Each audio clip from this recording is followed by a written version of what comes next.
Assalamualaikum warahmatullahi wabarakatuh.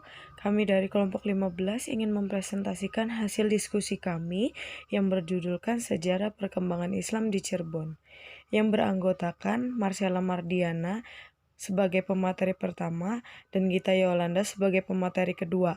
Waktu dan tempatnya kami persilakan. Latar belakang Cirebon. Cirebon pada awalnya adalah sebuah daerah yang bernama Tegal Alang-Alang, yang kemudian disebut Lemah Wungkuk, dan setelah dibangun oleh Raden Wulang Sungsang I, diubah namanya menjadi Caruban II.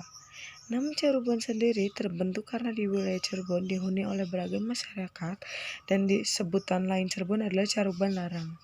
Pada perkembangannya, Caruban berubah menjadi Cirebon karena kebiasaan masyarakatnya sebagai nelayan yang membuat terasi udang dan petis. Masakan berbahan dasar air rebusan udang atau Cirebon tahun 1389 Masehi. Cirebon disebut Caruban Larang terdiri atas Caruban Pantai atau pesisir dan Caruban Girang. 4 letak Cirebon berada di pesisir lokal maupun internasional membuat Cirebon cepat berkembang menjadi tempat persinggahan para pedagang dari luar negeri. Letak geografis. Terletak di pantai utara Jawa Barat dan menjadi kerajaan Islam pertama di Jawa Barat. Awalnya, Cirebon merupakan bagian dari kerajaan Pajajaran. Pada abad ke-16, Cirebon berkembang menjadi pelabuhan yang ramai dan pusat perdagangan di pantai Jawa Barat bagian utara. Setelah jumlah perdagangan semakin banyak dan proses islamisasi berkembang terus, Sunan Gunung Jati segera membentuk pemerintahan kerajaan Islam Cirebon. Cirebon dan Demak memiliki hubungan dekat secara ekonomi. Pelabuhan Banten dijadikan sebagai pelabuhan bagi perkembangan ekonomi Demak di wilayah Cirebon. Sebelum pelabuhan ini berdiri sendiri sebagai kerajaan, adapun secara politik dan budaya hubungan terjadi melalui perkawinan pada tahun 1524 Masehi. Sunan Gunung Jati menikahi saudara perempuan Raja Demak, dan perkawinan tersebut Sunan Gunung Jati memperoleh anak bernama Hasanuddin yang kemudian dinobatkan sebagai Sultan Banten setelah Demak merebut Banten dari pengusaha Pajajaran. Keadaan politik. Sumber-sumber setempat menganggap pendiri Cirebon adalah Walang Sungsang. Namun orang yang berhasil meningkatkan status menjadi sebuah kesultanan adalah Syarif Hidayatullah yang oleh Babat Cirebon dikatakan identik dengan Sunan Gunung Jati atau Wali Songo. Sumber ini mengatakan bahwa Sunan Gunung Jati adalah keponakan dan pengganti Pangeran Cakrabuana. Dialah pendiri dinasti Raja-Raja Cirebon dan kemudian juga Banten. Setelah Cirebon resmi berdiri sebagai sebuah kerajaan Islam, Sunan Gunung Jati berusaha mempengaruhi kerajaan Pajajaran yang belum menganut agama Islam. Ia mengembangkan agama ke daerah lain di Jawa Barat.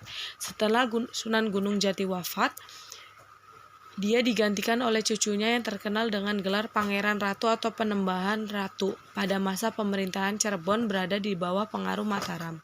Kendati demikian, hubungan kedua kesultanan itu selalu berada dalam suasana perdamaian. Kehidupan ekonomi, sosial, dan budaya. Kehidupan ekonomi kota Cirebon setelah perjanjian 7 Januari 1681 antara Kerajaan Cirebon dan VOC. Keraton Cirebon semakin jauh dari kehidupan kelautan dan perdagangan, karena VOC memegang hak monopoli atas beberapa jenis komoditas perdagangan dan pelabuhan Cirebon.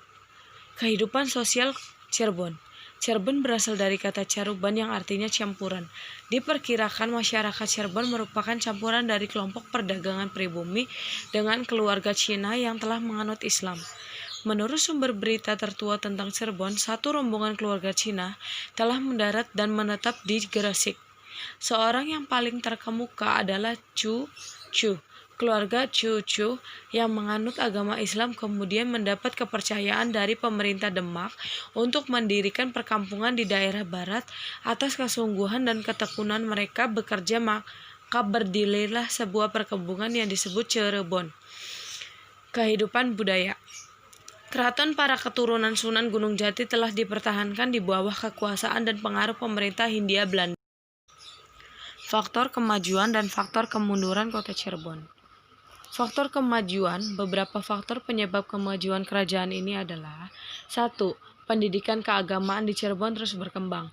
2. Pada abad ke-17 dan ke-18 di keraton-keraton Cirebon berkembang kegiatan-kegiatan sastra yang sangat memikat perhatian. Beberapa faktor penyebab kemunduran kerajaan ini adalah: 1. Perpecahan antara saudara menyebabkan kedudukan Kesultanan Cirebon menjadi lemah sehingga pada tahun 1681 kedua kesultanan menjadi proteksi VOC. Yang kedua, pada waktu Penembahan Sepuh meninggal dunia 1697, terjadi perebutan kekuasaan di antara kedua putranya. Keadaan demikian mengakibatkan kedudukan VOC semakin kokoh.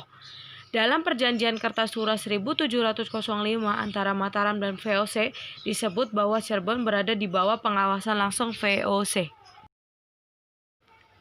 Menurut Suledraningrat yang berdasarkan pada naskah Babat Tanah Sunda dan Aceh, pada naskah Carita Purwaka Carubanagari, Cirebon pada awalnya adalah sebuah duku kecil yang dibangun oleh Ki Gendeng Tapa, yang lama-kelamaan berkembang menjadi sebuah desa yang ramai diberi nama Caruban, bahasa Sunda atau campuran, karena di sana bercampur pada pendatang dari berbagai macam suku bangsa, agama, bahasa, dan adat istiadat, dan mata pencaharian yang berbeda-beda untuk bertempat tinggal atau berdagang.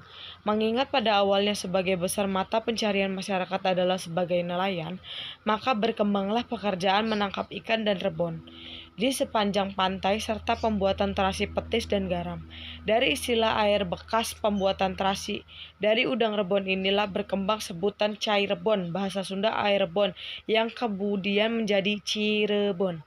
Dengan dukungan pelabuhan yang ramai, sumber daya alam, dan perdalaman, Cirebon kemudian menjadi sebuah kota besar dan menjadi salah satu pelabuhan penting di pesisir utara Jawa, baik dalam kegiatan pelayaran dan perdagangan di Kepulauan Nusantara, namun dengan bagian dunia lain.